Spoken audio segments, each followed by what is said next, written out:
Good morning students. आज हम BSc part first के पेपर थर्ड के चैप्टर न्यूक्लियर केमिस्ट्री की चर्चा करेंगे।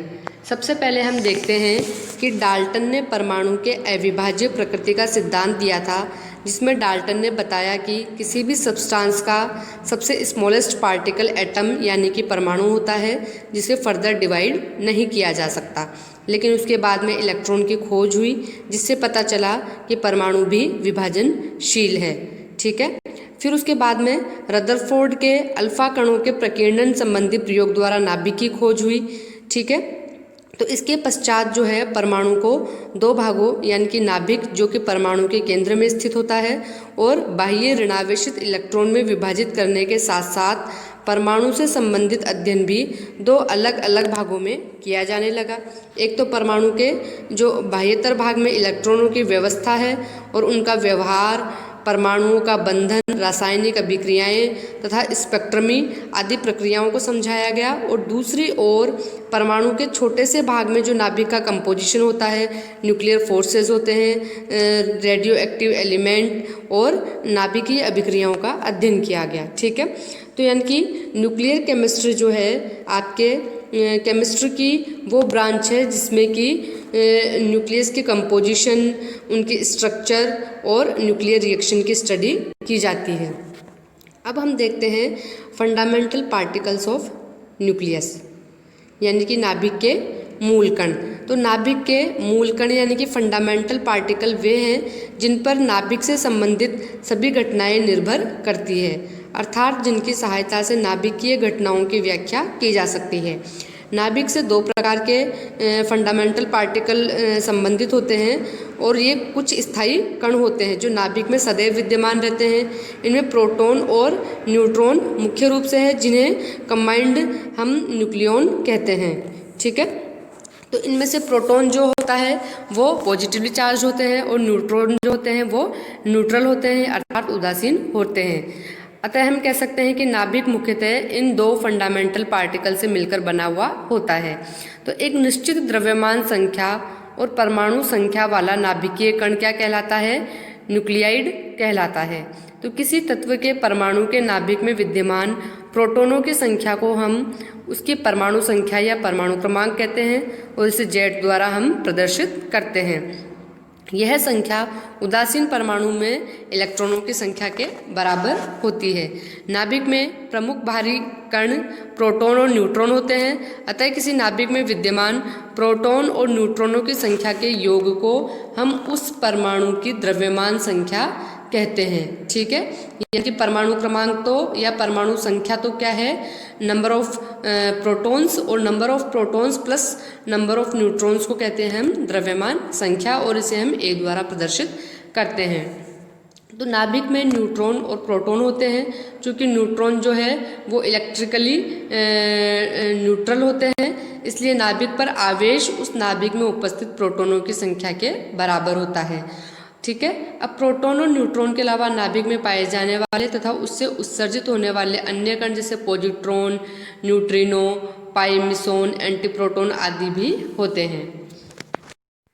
अब है संभारिक यानी कि आइसोबार्स। ठीक है। यानी कि आइसोबार या संभारिक क्या होते हैं? विभिन्न तत्वों के या अलग अलग तत्वों के वे परमाणु जिनके परमाणु क्रमांक यानी कि जेड तो भिन्न भिन्न हो, परंतु जिनकी द्रव्यमान संख्या अर्थात ए बराबर हो, ऐसे परमाणुओं को हम संभारिक कहते हैं। For example 18 organ 40। ठीक है। 18 ऑर्गन 40 एंड 19 पोटेशियम 40 तथा 20 कैल्शियम 40 के नाभिकों में क्रमशः 18, 19 और 20 प्रोटॉन है, परंतु इनकी द्रव्यमान संख्या यानी कि प्रोटॉन और न्यूट्रॉन की संख्या तीनों में क्या है? बिल्कुल बराबर 40 है। तो संभारिकों में इलेक्ट्रॉनों की संख्या भी अलग अलग होती है, इसलिए इनके रासायनिक गुण भी अलग अलग होते हैं। अब है आपके न्यूट्रॉन संख्या या न्यूट्रॉन नंबर। तो किसी परमाणु के नाभिक में उपस्थित न्यूट्रॉनों की संख्या को उस न्यूक्लियोइड की हम न्यूट्रॉन संख्या कहते हैं। लेकिन वे न्यूक्लियोइड जिनमें प्रोटॉनों की संख्या एवं द्रव्यमान संख्या भिन्न भिन्न होती है, परंतु न्यूट्रॉनों की संख्या समान पाई जाती है, उन्हें हम आइसोटोन या समन्यूट्रॉनिक कहते हैं। ठीक है। तो इसके कुछ एग्जाम्पल्स दिए हुए हैं जिनमें न्यूट्रॉन्स की संख्या क्या है, समान है। ठीक है, इनके परमाणु क्रमांक भिन्न होने के कारण जो आइसोटोन होते हैं या सम न्यूट्रॉनिक जो स्पीशीज होती है वो भिन्न भिन्न गुण प्रदर्शित करती है। इनके रासायनिक गुण भी अलग अलग होते हैं। नेक्स्ट है आपके आइसोटोप्स यानी कि समस्थानिक। तो समस्थानिक एक ही तत्व के भिन्न भिन्न परमाणु या न्यूक्लियाइड जिनका परमाणु क्रमांक क्या होता है, समान होता है। तो खास बात क्या है कि समस्थानिक एक ही तत्व के भिन्न भिन्न परमाणु या न्यूक्लियाइड होते हैं जिनका परमाणु क्रमांक तो समान होता है, अर्थात प्रोटॉनों की संख्या उनमें समान होती है, परंतु न्यूट्रॉनों की संख्या तथा द्रव्यमान संख्या भिन्न भिन्न होने के कारण हम इन्हें समस्थानिक कहते हैं। तो समस्थानिक जो होते हैं वो एक ही तत्व के भिन्न भिन्न परमाणु होते हैं जिनमें प्रोटॉनों की संख्या समान रहती है, लेकिन न्यूट्रॉनों की संख्या भिन्न होने के कारण इनके द्रव्यमान संख्या क्या रहती है, अलग अलग रहती है। ठीक है, तो इनमें प्रोटॉनों की संख्या समान होने के कारण इन्हें हम आइसोप्रोटोनिक न्यूक्लियाइड भी कहते हैं, सम प्रोटोनिक न्यूक्लियाइड भी कहते हैं। तो हाइड्रोजन के 3 समस्थानिक वेल नोन है, 1H1 जिसे हम प्रोटियम कहते हैं, 1H2 deuterium and 1H3 tritium. इसी प्रकार से कार्बन के भी 3 समस्थानिक, क्लोरीन के 2 समस्थानिक होते हैं। तो चूंकि समस्थानिकों के परमाणु क्रमांक क्या होते हैं, एक ही होते हैं, इसी कारण से आवर्त सारणी में इन्हें एक ही स्थान दिया गया है। और ये रासायनिक गुणधर्म में समानता रखते हैं क्योंकि इनमें क्या है, इलेक्ट्रॉनों की संख्या क्या है, समान है, परंतु इनके रेडियो एक्टिव गुण क्या होते हैं, अलग अलग होते हैं। नेक्स्ट है न्यूक्लियर फोर्सेस, नाभिकीय बल। तो जैसा कि हम जानते हैं कि नाभिक का व्यास कितना है, 10⁻⁻15 मीटर होता है। तो इसमें न्यूट्रॉन और प्रोटॉन पैक होकर के रहते हैं। फॉर एग्जाम्पल यूरेनियम की न्यूक्लियाइड में 92 प्रोटॉन और 146 न्यूट्रॉन इतनी छोटी सी जगह यानी छोटे से गोले में भरे हुए रहते हैं। अब क्वेश्चन क्या है कि इतनी छोटी सी जगह में न्यूक्लियनों को आपस में बांधे रखने वाला ऐसा कौन सा फोर्स है कि ये इतनी छोटी सी जगह में पैक होकर रहते हैं। तो यदि न्यूक्लियनों को सामान्य कणों के रूप में माने तो नाभिक अति अस्थायी यानी कि अस्थायी सिस्टम होना चाहिए, क्योंकि उदासीन न्यूट्रॉनों के बीच तथा न्यूट्रॉन और प्रोटॉन के मध्य केवल ग्रेविटेशनल अट्रैक्शन फोर्सेस ही पाए जाते हैं जो बहुत ही वीक प्रकृति के होते हैं, तथा प्रोटॉन और प्रोटॉन के बीच में जो है स्थिर वैद्युत प्रतिकर्षण बल भी लगेगा, क्योंकि हम जानते हैं कि समान चार्जेस के बीच में रिपल्शन फोर्स लगता है, जिससे क्या होता है, नाभिक अस्थायी हो जाना चाहिए। लेकिन वास्तव में बाहरी तत्वों के नाभिकों के अतिरिक्त अन्य नाभिक स्थायी होते हैं, अर्थात नाभिक में न्यूक्लियन पैक्ड रहते हैं।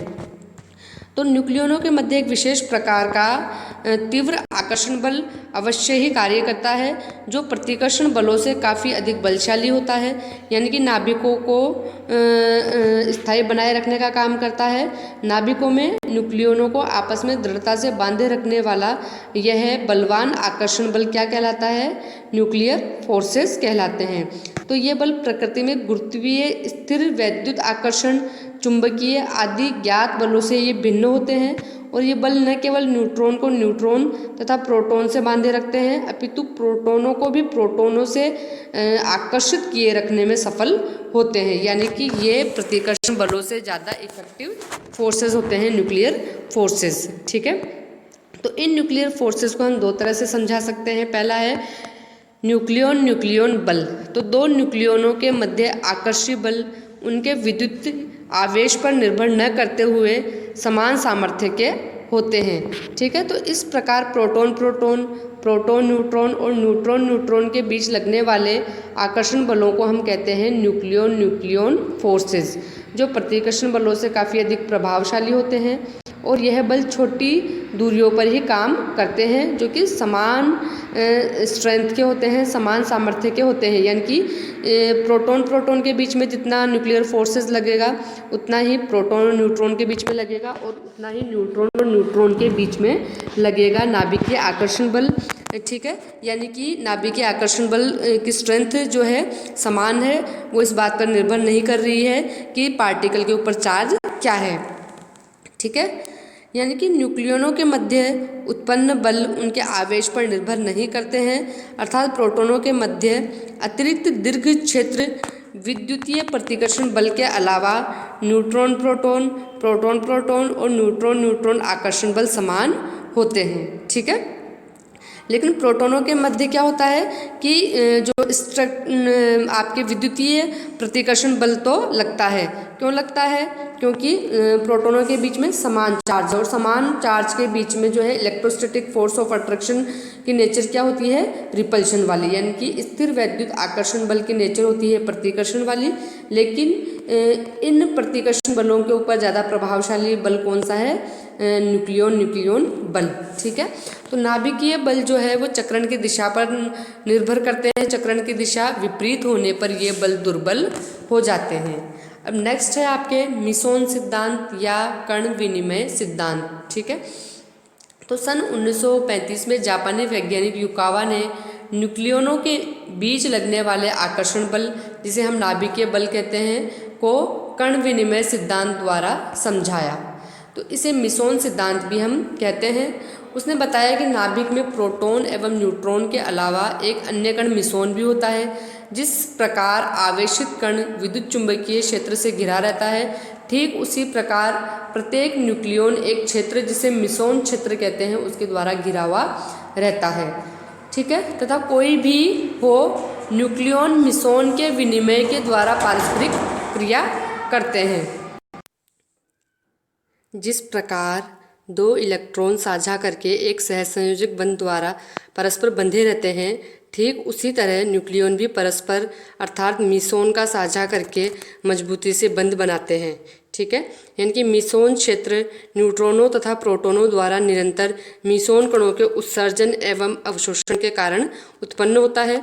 मिसोन कण धनावेशित, ऋणावेशित और उदासीन 3 प्रकार के होते हैं, जिन्हें पाई प्लस, पाई माइनस और पाई जीरो से प्रदर्शित करते हैं। तो यानी कि विनिमय सिद्धांत के अनुसार प्रोटॉन प्रोटॉन और न्यूट्रॉन न्यूट्रॉन के बीच आकर्षण बल का कारण पाई जीरो मिसोन का तीव्र गति से विनिमय होता है। ठीक है, जबकि न्यूट्रॉन प्रोटॉन के मध्य आकर्षण बल न्यूट्रॉन द्वारा पाई माइनस मिसोन उत्सर्जित कर प्रोटॉन में परिवर्तित होने अथवा प्रोटॉन द्वारा ऋणावेशित मिसोन अवशोषित कर न्यूट्रॉन में परिवर्तित होने तथा प्रोटॉन द्वारा धनावेशित मिसोन का उत्सर्जन कर न्यूट्रॉन में बदल जाने से अथवा न्यूट्रॉन द्वारा धनावेशित मिसोन का अवशोषण कर प्रोटॉन में रूपांतरण होने के कारण होता है।